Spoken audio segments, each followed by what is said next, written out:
Hola, buenas tardes, buenas noches, buenos días. La verdad que la espacialidad me tiene un poco desconcertada teniendo en cuenta que yo estoy siempre dando clases en la academia, estoy de congresos, de conferencias y es la primera vez que voy a dar una especie de charla en mi casa. Espero que me puedan perdonar además y me disculpen los espacios, la profanación de la academia en este sentido, pero es que en Madrid hace un tiempo horrible, no es momento de irse a grabar al Retiro, ni al Prado, ni a ningún otro lugar una conferencia tan bonita como sería esta sobre Deleuze, sobre todo teniendo en cuenta la gente que lo organiza, grandes amigos míos, gente a la que estoy muy agradecida y desde aquí quiero darles todos mis saludos, todos mis afectos, todas mis felicitaciones por la organización internacional de este congreso, por invitarme a participar aún sabiendo que no voy a hablar de Deleuze, porque yo utilizo a Deleuze como pretexto y después hago lo que quiero. Ya me conocen. Y bueno, la verdad es que el texto, aunque no desgrane la obra propiamente de Gilles Deleuze, sí que hay mucho texto deleuziano ahí. Voy a hacer una especie de genealogía del Estado policial, desde la concepción de la política de control o de las sociedades de control hasta la organización de un Estado policial. Está basado en la política española, pero puede aplicarse casi a cualquier país, porque el cómo deviene de control a un Estado policial son mecanismos que son legales, burocráticos y jurídicos, era una serie de compendios que haya, que he estudiado los que están aquí para esta pequeña intervención, pero como digo, pueden aplicarse, por supuesto, también a México, que es un gran estado policial.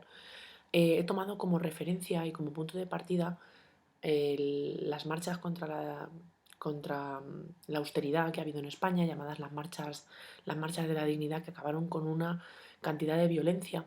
Y he tomado también como referencia una ley aprobada recientemente en España, conocida como la Ley Mordaza, que usurpa al juez su labor para otorgársela a un policía. O sea, un policía va a tener más funcionalidad muchas veces dentro del Estado en cuestiones de manifestaciones y de alteraciones del orden público, más que los jueces. Es decir, que la policía usurpa el papel judicial a, a los magistrados y a la mayoría de las leyes que tendrán algo así como un papel secundario y un juicio a posteriori con mucho menos peso y con mucho menos vigor. Claro, esto entraña una problemática no solamente política, sino también intelectual. Es decir, ¿para qué va a servir un juez en este país y qué clase de personas entran en el cuerpo de policía y para qué nació la policía actualmente? Sobre eso va a versar mi ponencia, que he titulado De una política menor a una política de lo peor. Eh, y bueno, tomando como referencia algunos datos, he preparado, como digo, una especie de collage policial que puede aplicarse no solamente a España, sino por supuesto también a México, introduciendo pequeños factores de leyes. Tengo que agradecer que todos los factores legales, que yo no soy especialista en leyes, me los ha añadido un compañero que se está preparando para juez y que desde aquí también quisiera decir que está presente. Y como el océano no es un límite ni para ustedes ni para mí, ni para Elia, ni para Isaí, ni para nadie de todos mis amigos que supongo que estarán por allí, voy a comenzar con mis políticas de lo peor. Y espero que me disculpen, porque con los que ya me conocen saben que lleno siempre esta filosofía con mis propias miserias. El despliegue policial del pasado 22 de marzo de 2015 durante las marchas por la dignidad bajo el lema Pan, trabajo, techo y dignidad ha puesto de manifiesto una tendencia policial por parte del Estado ante cualquier posible alteración del orden público, que se muestra en la vigilancia constante para la normalización de conductas como prueba de una ostentación del monopolio de la violencia por parte del Estado. Con la irrupción de la crisis en nuestro país, y en otros muchos supongo, la falta de rigidez en todos los elementos estatales es un lugar común.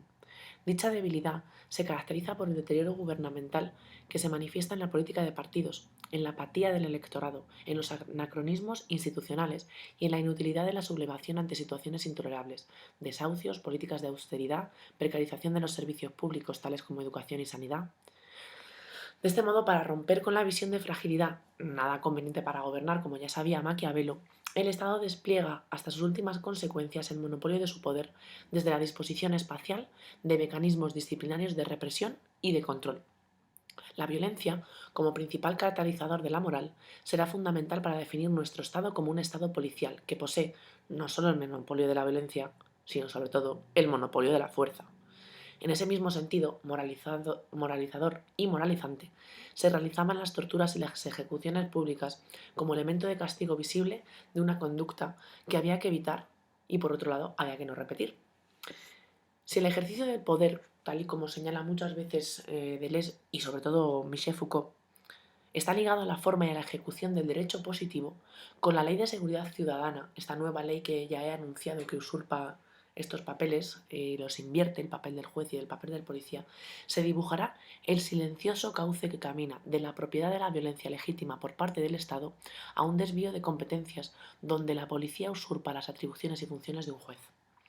Este desvío de competencia será fundamental para entender el devenir de nuestro Estado como un Estado policial, sumido en el miedo y en el pánico, que garantiza una paz armada desde la inversión del aforismo de Clausewitz. La política es la continuación de la guerra por otros medios. En esta política de guerra, para impedir que se realicen determinadas acciones, basta con la estigmatización violenta por parte del Estado hacia todos aquellos elementos que se desvíen de la norma, como forma más efectiva de dominación. El castigo más común por parte del Estado, exceptuando las penas de cárcel, se ejecuta en la alteración pública del orden de la ciudad desde asambleas y manifestaciones que obstaculizan el estado normal de la ciudad. A saber, el estado normal de la ciudad es la libre circulación básicamente del capital y sobre todo de mercancías, nada de personas, donde la función de las calles y las avenidas está reservada para el uso exclusivo del capital financiero, como si las calles no hubieran sido hechas para transitarlas y para utilizarlas como espacio público, como en la antigüedad lo fue el ágora. En este punto, no debemos olvidar que en el siglo XVIII se creó la fuerza policial no solamente para garantizar la ley y el orden, sino sobre todo para asegurar los recursos urbanos, la higiene, los niveles necesarios de, de artesanía y de comercio, sobre todo, para favorecerlos. De modo que el enemigo es el ciudadano, el que desacraliza los espacios del capital para utilizarlos como forma visible de protesta, convirtiéndose en un elemento subversivo del orden público que hay que eliminar, hecho que parece más propio de una dictadura que de una democracia propiamente moderna. Pero ¿qué quiere decir exactamente eso de que el ciudadano, en el que reside el poder de la democracia, ha devenido enemigo del Estado? Por tomar un ejemplo, en el año 2012, los estudiantes del Instituto Público de Educación Secundaria y Bachillerato Luis Vives de Valencia se manifestaron para pedir recursos y un mejor servicio de la educación pública. Esta revuelta costó la detención de 251 estudiantes que fueron considerados como enemigos del Estado, por no hablar del caso que tenéis ahora abierto en México, ¿no? Y tuvieron que ser cesados de sus protestas desde la violencia y el abuso policial por recriminar un servicio público de calidad que está garantizado en el Estado de Derecho. El ciudadano insubordinado, visto desde los principios regulativos de gobierno, es un ciudadano peligroso que vive con el estigma de la criminalización en claro desacuerdo con la política, la razón y la moral de Estado. De estos casos ocurridos de prevaricación, tratos inhumanos y o degradantes, torturas y homicidios cometidos por las autoridades, fuerzas y cuerpos de seguridad del Estado, solo son una pequeña parte y solamente una pequeña parte de ellos se judicializa, es decir, va a juicios, y mucha menor parte tiene una sentencia condenatoria. Por otro lado, el Gobierno en España, a través del Ministerio de Justicia, otorga indultos a estos cuerpos mostrando estrategias de gubernamentalidad desde técnicas abusivas de poder. El riesgo de condena para los protagonistas o acusados es muy bajo. Pero con la Ley de Seguridad Ciudadana el riesgo aún se reduce más. La actuación policial no solamente tendrá la presunción de veracidad ante un juez, sino que constituirá la base suficiente para adoptar una resolución que proceda. Es decir, que son los propios policías los que van a poder determinar si una acción procede o no y condenar a esa persona, a ese ciudadano en este caso. De esta manera, todos los actos de autoridad se vincularán con la forma de casi sentencias, dejando al juez una posibilidad casi nula, ¿no?, de veracidad, inasumible para esa seguridad jurídica del Estado de Derecho. Se salta las normas del Estado de Derecho, salta todo aquello, eh, desaparece con la figura del policía usurpando y haciéndole sombra a la figura del juez. Estas políticas de lo peor están condicionadas por un poder que se hizo cargo del cuerpo y de la vida, para garantizar su continuidad, tomando la forma moderna del estado del bienestar, que en muchas ocasiones no llega a alcanzarse y en su impotencia utiliza mecanismos de represión y control haciendo una ostentación de la fuerza. Pero ¿cómo es posible que un poder político que nació contractualmente para salvaguardar la seguridad de todos y que ha colocado la vida y nuestra continuidad biológica bajo su gestión, mate, reclame la muerte, demande, ejercite la violencia y siga otras situaciones completamente infames e intolerables entre sus ciudadanos? ¿Cómo puede hacer esto para garantizar su propia supervivencia? Esa es la gran pregunta. ¿Cómo un Estado que se hace cargo del papel de la vida, de hacer vivir, como diría Foucault, y dejar morir, cómo es posible que este biopoder, llamado en términos también Foucaultianos, ejercite la violencia, mate, la demande, para garantizar su propia supervivencia? Es decir, como había una serie de elementos que se habían debilitado, el Estado utiliza la violencia, esta forma de políticas de lo peor, que se basa también en unos complementos de políticas de control, de sociedades de control, se basará en ellos de es por tu seguridad, a partir del control, etcétera, etcétera, para garantizar y salvaguardar su propia forma. Es que es la única supervivencia del Estado, es la violencia. Vamos a verlo. Si todo lo que constituye excluye, todo aquel que no piense o actúe según esta razón de Estado es categorizado como enemigo público, introduciéndose un resorte en la opinión pública que coloca al disidente bajo la atmósfera de sospechoso, extraño, peligroso, criminalizando una serie de conductas que en principio están garantizadas en el Estado de Derecho, a saber, la libertad de expresión y en hacer uso público de la misma razón. Eso ya lo decía Kant en el que es Ilustración. Esta imposibilidad produce una moral dualista autorizada. No te manifiestes, no abortes, no te cases si eres homosexual, los toros bien, los catalanes mal, fabricando un espacio que posee una dentro y una fuera. El afuera de estos imperativos se vuelven inmorales, y aunque en primera instancia son de raíz puramente moral, terminan por convertirse en un adentro con elementos jurídicos, es decir, a tener la forma de la forma de la ley del aborto, la forma de la seguridad ciudadana, la cadena perpetua revisable en un código penal, etcétera, etcétera. Puede decirse que el hecho, hasta que se convierte en derecho, ¿vale? Pasa por la persecución, la tolerancia, el reconocimiento, hasta que se constituye. Pasa por un poder constituyente y se constituye. Si estamos tolerando un estado policial de hecho, la inercia legislativa irá reconociéndolo y cristalizándolo en forma de ley y en detrimento de las formas clásicas de la manifestación y la participación democrática. Las prohibiciones, el afuera, se convierten en leyes, el adentro por su uso. De esta praxis se aprovecha el partido que se encuentra en ese momento en el gobierno. Decía Beccaria que un Estado no puede practicar lo que condena, y de hecho y de derecho no puede hacerlo. Pero el gobierno del Partido Popular no solo ha patentizado a golpe de decreto su carácter autoritario y represor, sino que haciendo gala de él, se ha convertido en el mayor y más cualificado y violador de los derechos humanos y de la Constitución. Al mismo tiempo, se ha introducido este adentro expresiones y palabras como vida, sentido común, sostenibilidad, estabilidad, matrimonio, familia, etc. Esta apropiación indebida de conceptos se convierte automáticamente en garante de los principios morales, evitando cualquier disidencia. Es o con nosotros o contra nosotros, ejerciendo un fascismo, pero un fascismo muy sutil. No es un fascismo, un gran fascismo que diría Deleuze, como el de Hitler y Mussolini, sino un fascismo realmente sutil y contra el que es difícil muy luchar. Ese que dice Foucault en la introducción a un modo de vida no fascista, haciéndole el prólogo a Deleuze y Guattari del antiedipo, ese que está y que baña nuestras células, ese que es peligroso, ese que Deleuze llamará el microfascismo. Ese es el fascismo de nuestra sociedad. Yo hace un tiempo di una conferencia en México también, invitada por el doctor Isai sobre este tema, y no supe bien analizar el malestar. El malestar viene dado de ese adentro y de ese afuera, de una violencia sutil y cotidiana muy fuerte, ¿no? Y que además necesita de una genealogía y necesita de unos poros para adentrarse en cada una de las células.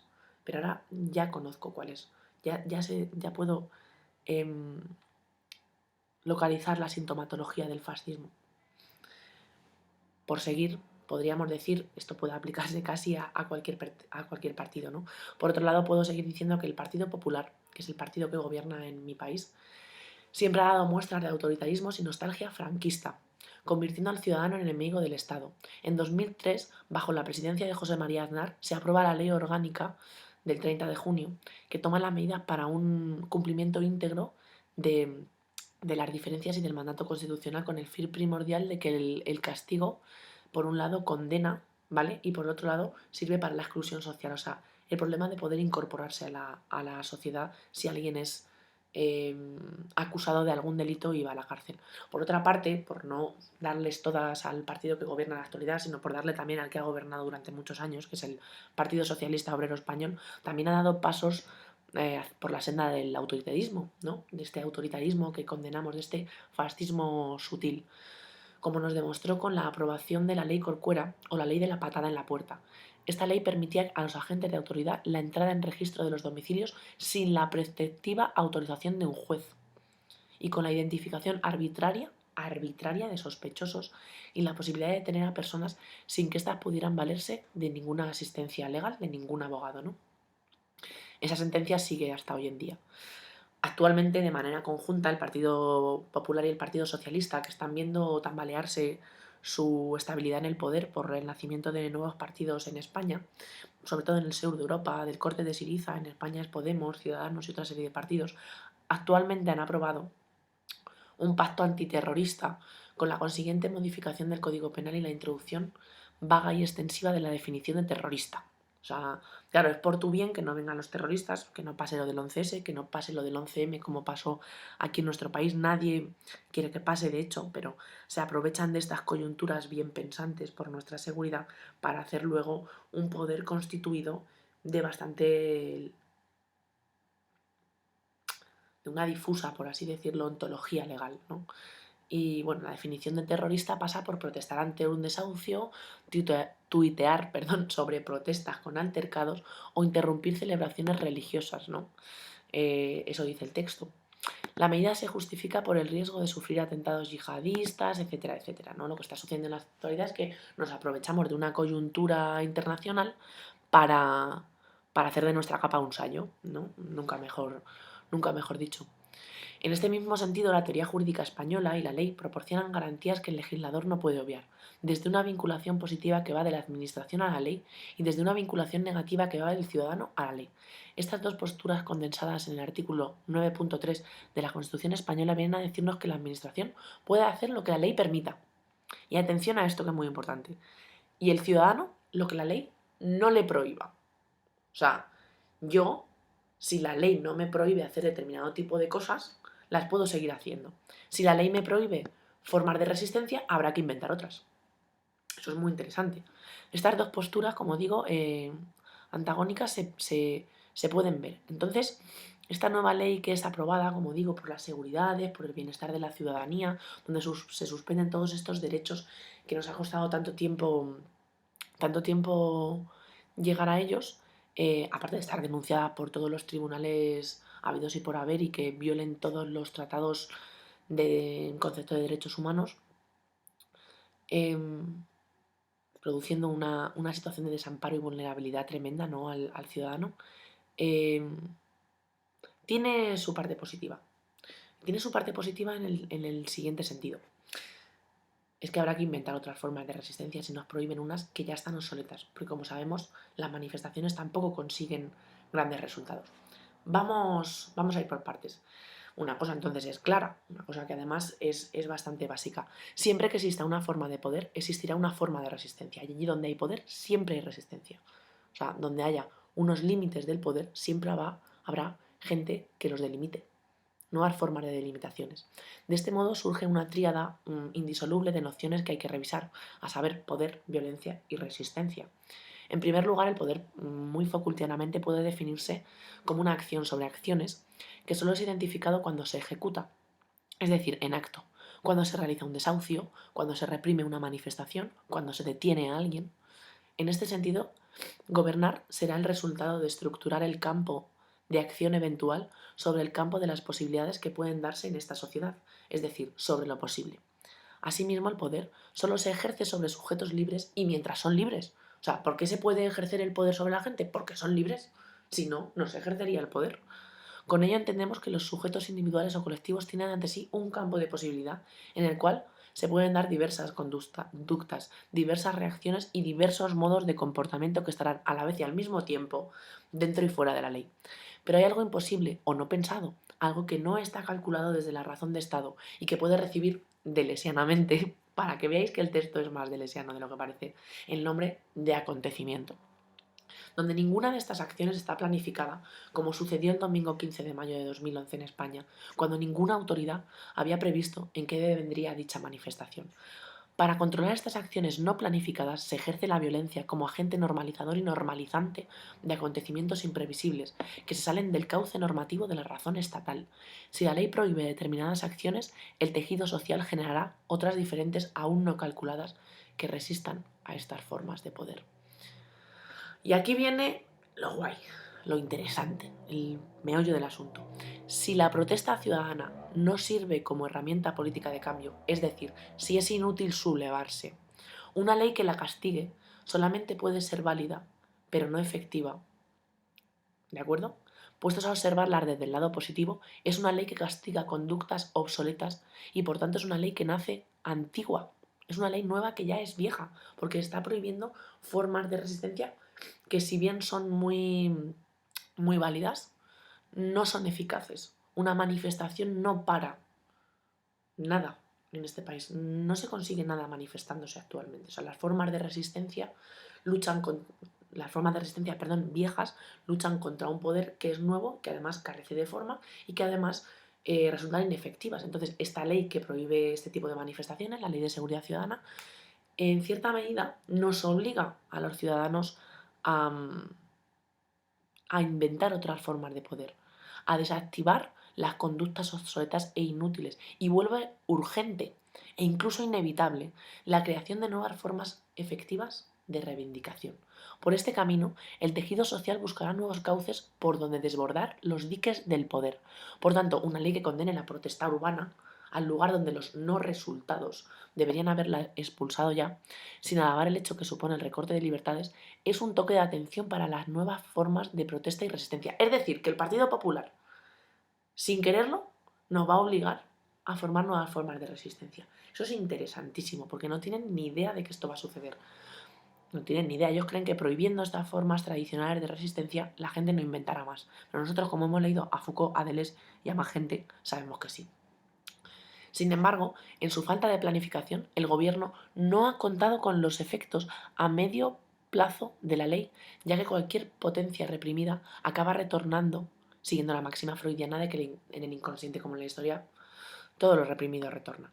De este modo, el Gobierno corre el riesgo de conseguir lo que precisamente quería evitar, que se inventen nuevas formas de protesta más efectivas que las prohibidas por su obsolescencia, aunque el Gobierno no sea consciente de este hecho cuando bloquea los instrumentos inoperantes. En un artículo reciente, el catedrático y nuestro maestro José Luis Pardo, un gran delesiano, nos recuerda que necesitamos urgentemente nuevos órganos de escucha, refiriéndose con estos órganos, un concepto muy delesiano, a nuevas formas de expresión que están por inventarse, a nuevas formas de resistencia contra nuevas formas de poder y a desechar aquellas que no resulten efectivas, como la noción de revolución, aunque históricamente hayan polarizado el sentido de la historia. Muchas gracias y espero, como siempre, que el océano no sea un límite. Espero que si hay muchas preguntas Isaí las responda por mí, que él siempre sabe lo que quiero decir y que me alegro mucho de haber compartido con vosotros un pensamiento que ha surgido de la calle y que, como ha surgido de la calle y fuera de la academia, el espacio que yo habito también está desacralizado de academia y espero que sigan pensando conmigo esta forma de devenir de estado de control a estado policial que puede aplicarse perfectamente en México. Gracias.